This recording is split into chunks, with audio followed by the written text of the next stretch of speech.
Some secrets were never meant to be found. They have been buried in the shadows for far too long, locked away in files you were never supposed to see, guarded by silence and the weight of history. What are they hiding in the dark? Welcome to the truth. This is Studio Archive. Subscribe if you dare to look closer.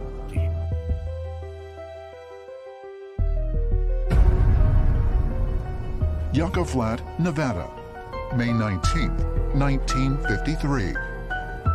At 5:05 a.m., one of a series of nuclear tests under the umbrella codenamed Upshot Knothole is set off. Within seconds of the blast, a disc-shaped object is seen rapidly descending from the sky, headed south toward Las Vegas, then disappearing into the mountains. Just 2 days after this event, government officials secretly gathered a team of scientists for a curious assignment. They were to investigate the crash of an unidentified flying object on the outskirts of Kingman, Arizona, a city 175 miles south of the nuclear test site. There were 40 engineers that boarded a bus, and they took a long 3.5-hour ride from Phoenix to Kingman. When they got there, it was nighttime. There were MPs on all corners of the craft. It's about a 40-foot diameter dish-shaped craft that was perfectly intact. There wasn't a scratch on it. There were 4 beings associated with this craft, and they shipped it to Groom Lake. Groom Lake is the Area 51 region in Nevada. When Area 51 was just bare bones, they took the craft and the aliens out to that location in the middle of the Nevada desert because it was so remote. And around that, they built Area 51. Hidden within a ring of mountains deep in the Nevada desert, Area 51 is a top-secret military installation that has long been rumored to hold evidence of alien technology.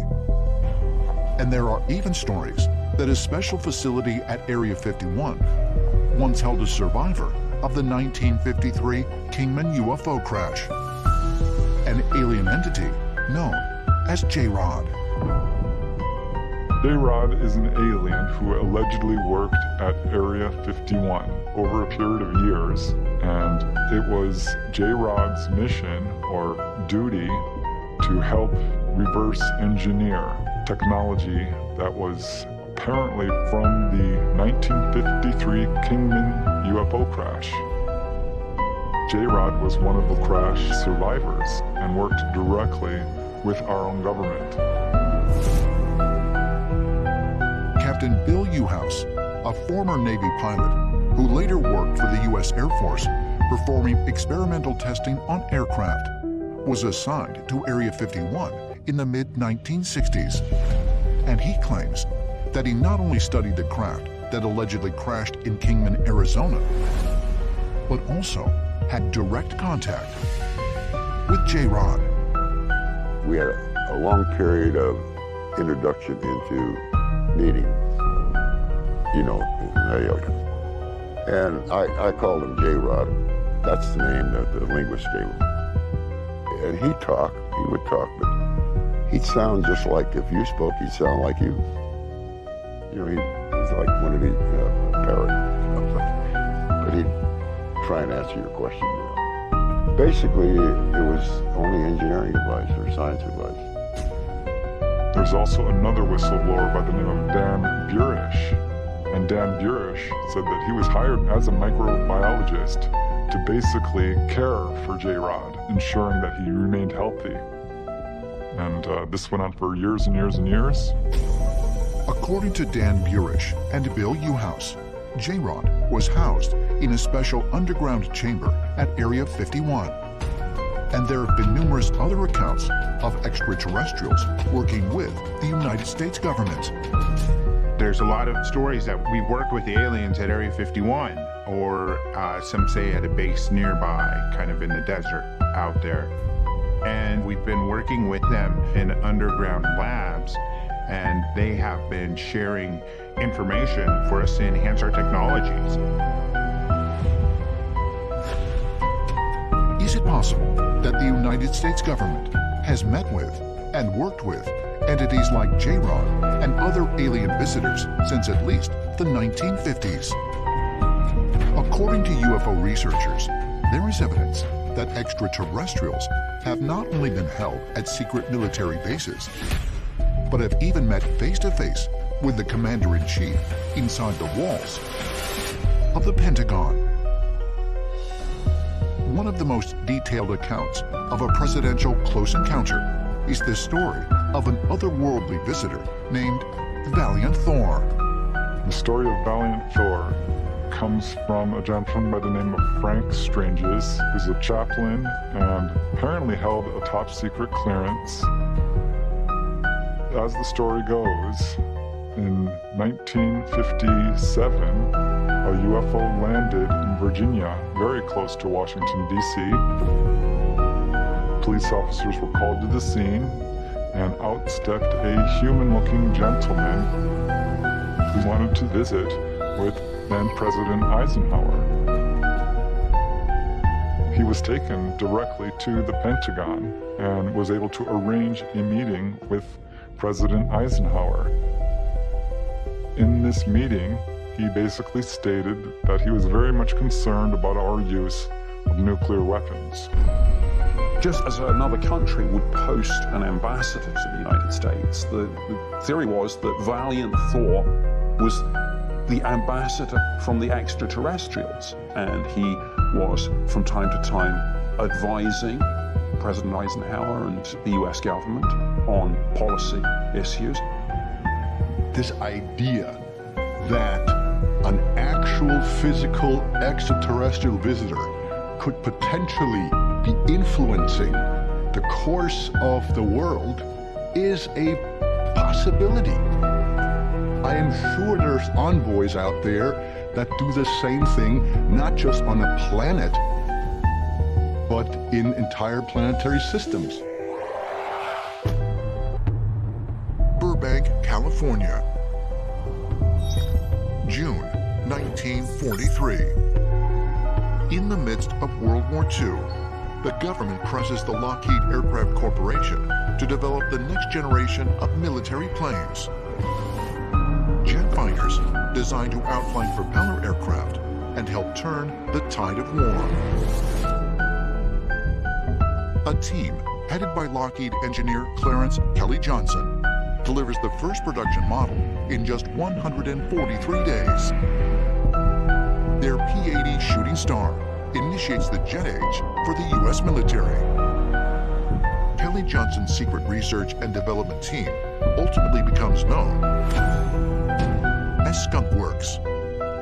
Clarence Kelly Johnson was the first head of Lockheed's Skunk Works division back in the 50s and 60s, up until 1975. He's the developer of the U-2 spy plane, which was able to fly at the incredible altitude of 80,000 feet, equipped with photographic capabilities that were astonishing, and he is a great legend in the aviation community for sure. Despite his mainstream credentials, Johnson becomes the primary witness to a now famous UFO sighting in Agoura, California, on December 16, 1953. His report of the encounter and his personal sketches of the craft were preserved by Project Blue Book, the U.S. government's official account of the UFO phenomenon at the time. He was with some of his colleagues at the time when he saw a very, very unusual object that he could not explain in any kind of technology that was familiar to him at the time. During an era of official skepticism about UFOs, Johnson risks his career by reporting the sighting to his superiors. But instead of being penalized or demoted, Johnson is seemingly rewarded 2 years later when he plays a pivotal role in founding America's most secret military base, Area 51. Kelly Johnson was the person that identified the location where Area 51 is as a good strategic location.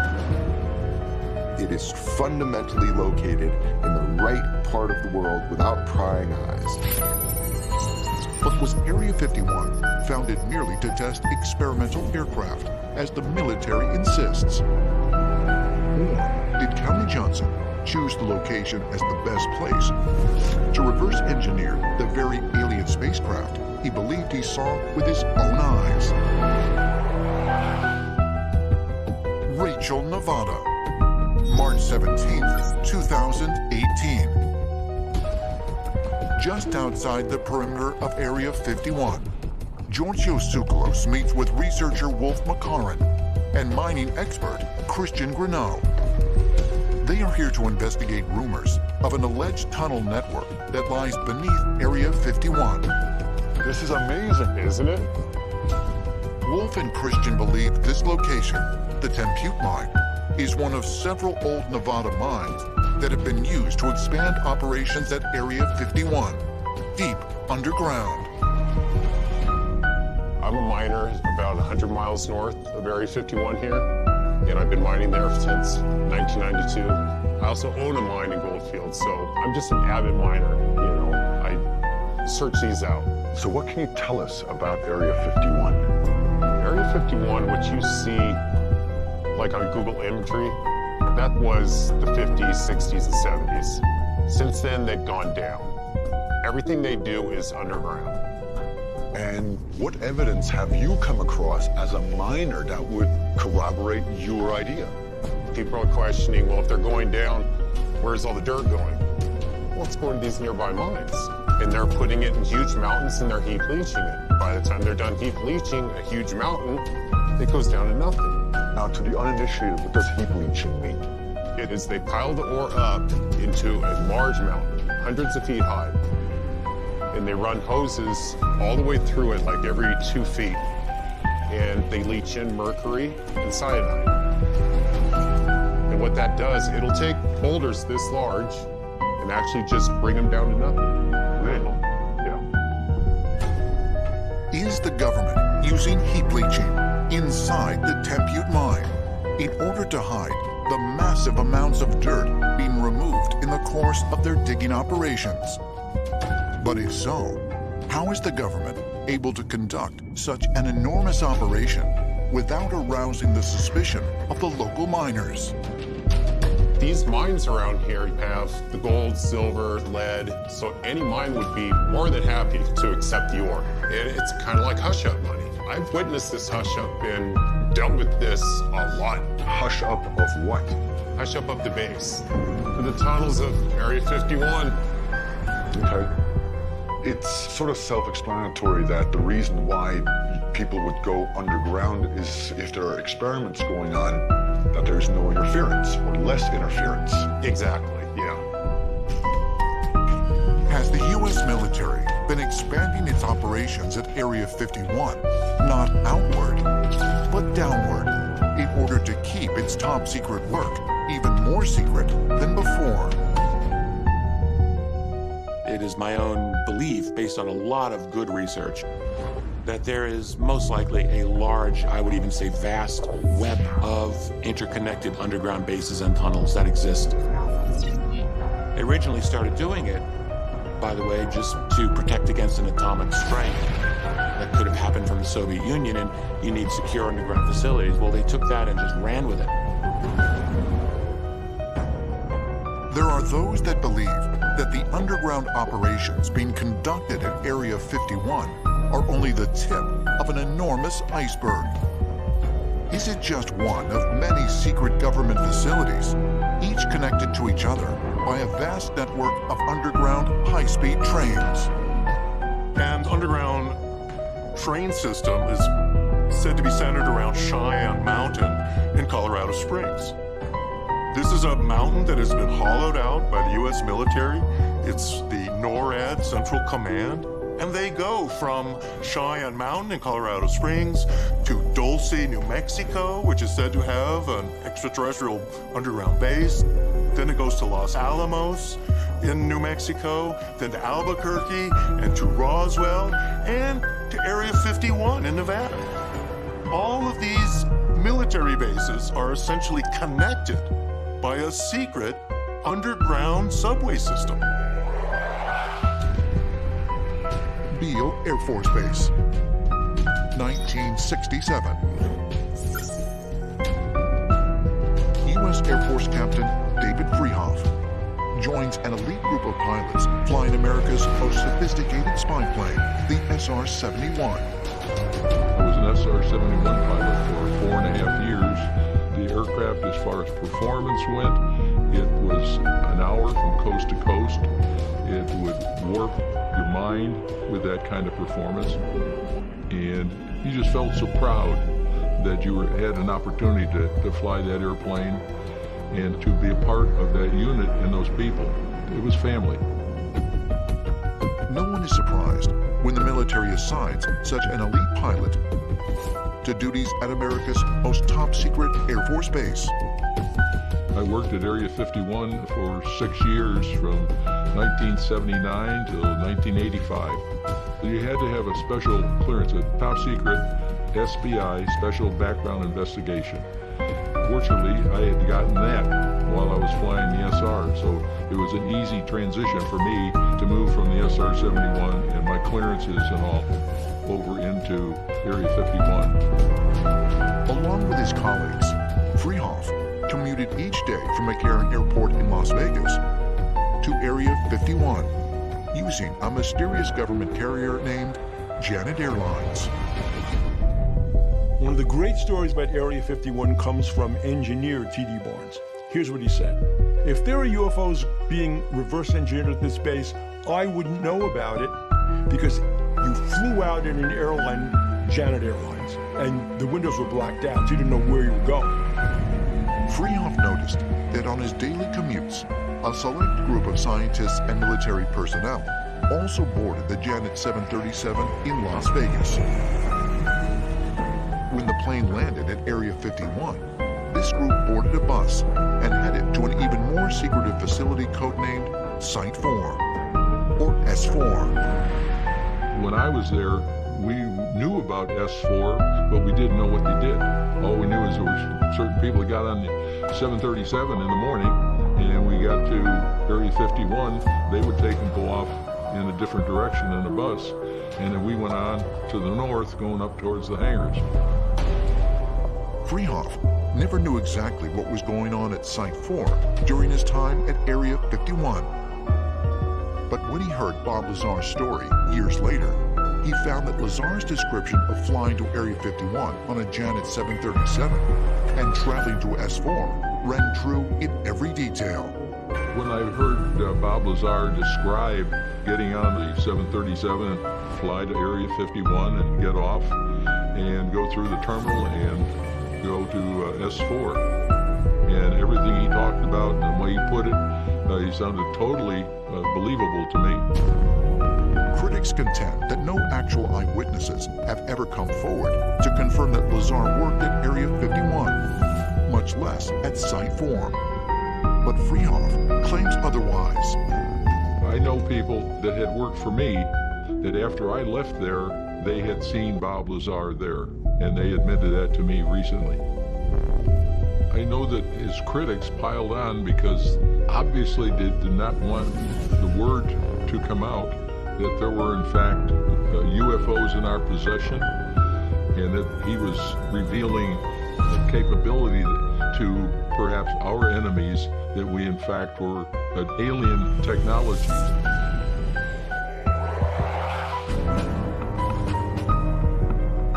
Kingman, Arizona, May 1953. At the height of the Cold War, an unidentified object reportedly crashed in the desert sands.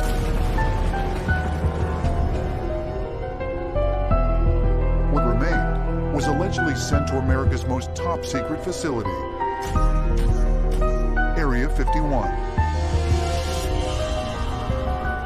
But it wasn't until 45 years later, in 1998, that a retired military engineer named Bill Uhouse came forward to make a stunning claim. The military didn't just have the extraterrestrial technology, they had an actual living alien. Uhouse claimed that he worked at a secret laboratory, supposedly in the Papoose Mountains of Area 51 in Nevada, and that since 1953, the American government had an insectoid alien that was working with them. His name was J-Rod. J-Rod supposedly assisted the military in understanding and duplicating the incredible power systems and futuristic technology that was combined and created for the Kingman craft. Shortly after Bill Uhouse broke the story, microbiologist Dan Burish came forward to confirm his claim. But according to Dan Burish, J-Rod claimed that he was not an alien. What he revealed was something even more shocking. This insectoid alien, J-Rod, said that he had actually come from our future, and that at some time in the near future to us, there was a catastrophe on this planet, and much of mankind is destroyed, and that mankind splits into two different species. And one of these species goes and lives underground. And while underground, they develop these insectoid traits, which is exactly what the Hopi and Zuni and even Navajo legends say. That during the transition period between the third and the fourth worlds, this above world of today was not habitable, and they had to go underground and live for some time with what they called the ant people. And you have to wonder if perhaps J-Rod is actually an insectoid human being from our own future. Could the accounts of J-Rod confirm that the Hopi stories of ant people were more than just mythology? And if the so-called insectoids really do exist, is it possible that they are not aliens, but humans from the future? Aliens appear to be a part of our human evolution over thousands of years. A lot of it has to do with our reproductive systems. Maybe they're actually trying to create a new race, possibly that will be able to withstand atmospheric changes here on Earth, or potentially lead us to a point where we have to leave the planet. But if humans are someday forced underground by a cataclysmic event, does it even make scientific sense that we would evolve to have insect-like characteristics? According to some scientists, we are part insect already. The work on the human genome has indicated that possibly up to half of our DNA may be the result of transposons. That's a fancy word for jumping genes, genes that can jump from one species to another. Recently it was shown that Rhodnius, this is the sucking insect that spreads Chagas disease, not only can spread the trypanosome, the disease-causing agent, from organism to organism, it also can spread its own genes to those organisms. Humans get Chagas disease. So far, they've not tested humans for this insect DNA. Odds are, we do have some of these insect genes in our system. We know some of these transposons probably came from diseases we caught when our ancestors were bitten by insects. Tucson, Arizona, June 17, 2014. Just 2 months before his death, Boyd Bushman, a senior scientist at Lockheed Martin working with missile and laser technology, records a video confessional to be released after his death. My name is Boyd Bushman. I'm a senior scientist from Lockheed Martin. I have 27 patents and have changed the world several times. According to Bushman, while working at Lockheed Martin, he met with individuals with the highest clearance at Area 51. These individuals provided him materials he understood to be extraterrestrial technology. They would give me pieces of UFOs, and I would come to my laboratories. there are three elements which the UFO is contained. One is telluride, the other is germanium, and the other is palladium. And not only that, but the things pick up and fly using anti-gravity. But perhaps the most intriguing claim made by Bushman involves knowledge of extraterrestrials aiding government scientists at bases like Area 51. They're approximately 5 feet, 4.5 to 5 feet tall. We have a total of at least 18 that exist and operate with our facility.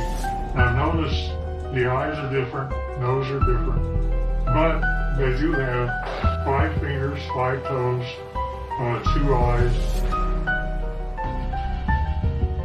The release of the video online creates a stir, with many viewers insisting that it must be a hoax. But why would a renowned engineer and physicist lie about something so important? Could it be that the long-held rumors of reverse engineering of otherworldly technology, and even stories of extraterrestrial involvement in secret military projects, are actually true? So much of the digital world goes right back to the retrieval of extraterrestrial craft and beings, which the government drew a wall and said no one is to know. But the truth is, the 21st century is being built on extraterrestrial technology. How is it possible that in the last 70 years, we've accomplished more than in the last 5,000 years, technologically speaking? What makes us so special today that we didn't know about 5,000 years ago? So I think that the technological advancements we've made are due to retrieving extraterrestrial technology. One has to wonder if these puzzle pieces were left here deliberately or on accident. If the U.S. military and perhaps other militaries around the world have gained technology from crashed alien ships on our planet, then you would think that the extraterrestrials themselves want us to have this technology, and that we've actually been given the same kind of technology. I mean, we've seen staggering technological developments recently. It's been suggested that this is part of a program to bring us up technologically. One of the most amazing things about this idea of reverse engineering alien technology is that it's taken quite a while for us to actually be able to understand it and to be able to utilize it. Maybe we are now reaching a level of technological sophistication that we're going to be able to match the advanced extraterrestrials.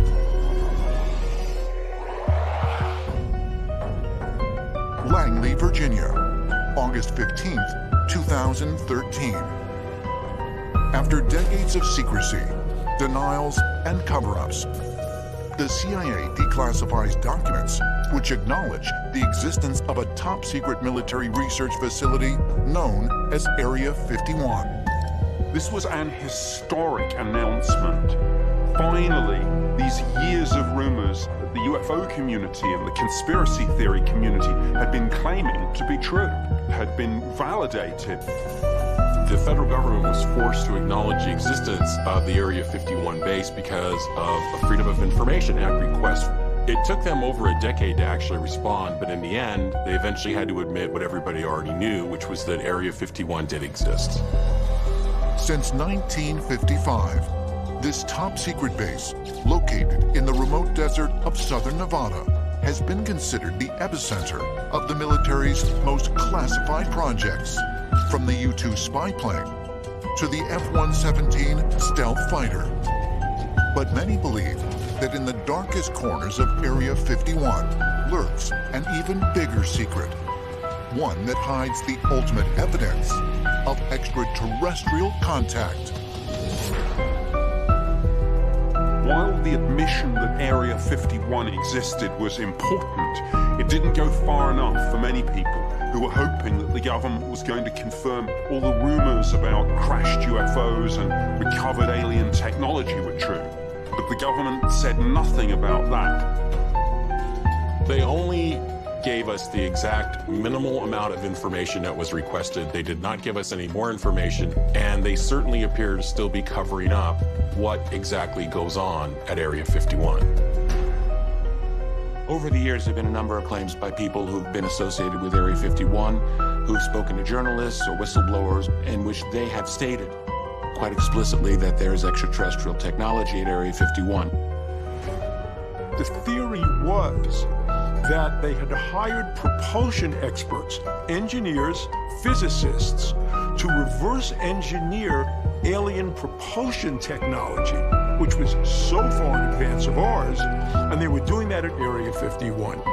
We also have rumors that there are alien spacecraft on the base that have actually been tested and flown out of Area 51. Is it possible that scientists at Area 51 have been able to not merely study, but successfully reverse engineer an extraterrestrial craft?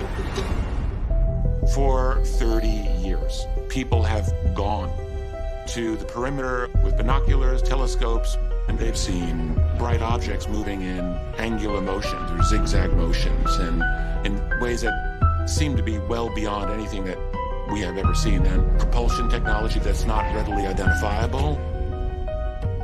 But if Area 51 is the place where the U.S. government is conducting its most top-secret military research and possibly hiding decades of evidence concerning alien contact, just how secret is it now?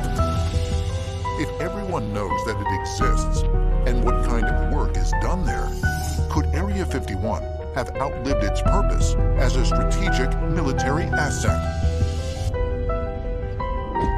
In search of the answers, ancient astronaut theorist Georgios Tsoukalos has traveled to Henderson, Nevada. Hello. He has arranged to meet with T.D. Barnes, a former electrical engineer who worked on classified military projects at Area 51 for more than 4 decades. I'll show you this. I'll take my wife back in 2009. That's when she first learned where I worked and what it is. Only in 2009. Yeah, 2009. And when did you start your work there?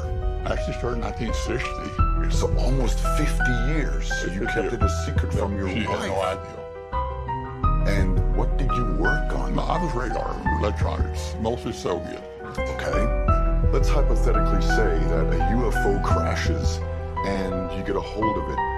Would we be able to reverse engineer that technology? Well, I think we could.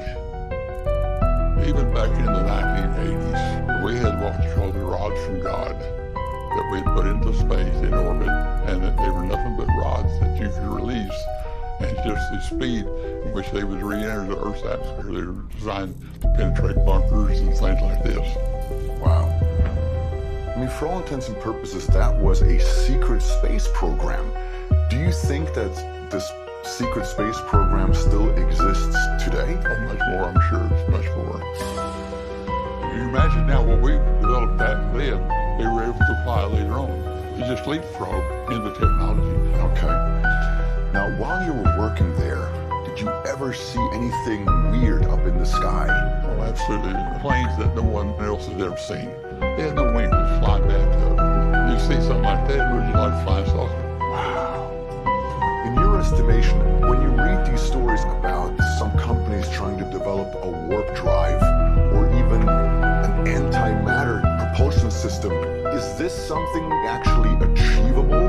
Believe me, we are trying it all types of new propulsion materials, and our gravity, we are advancing big time in fields that we can only imagine. Ah, that's tremendous.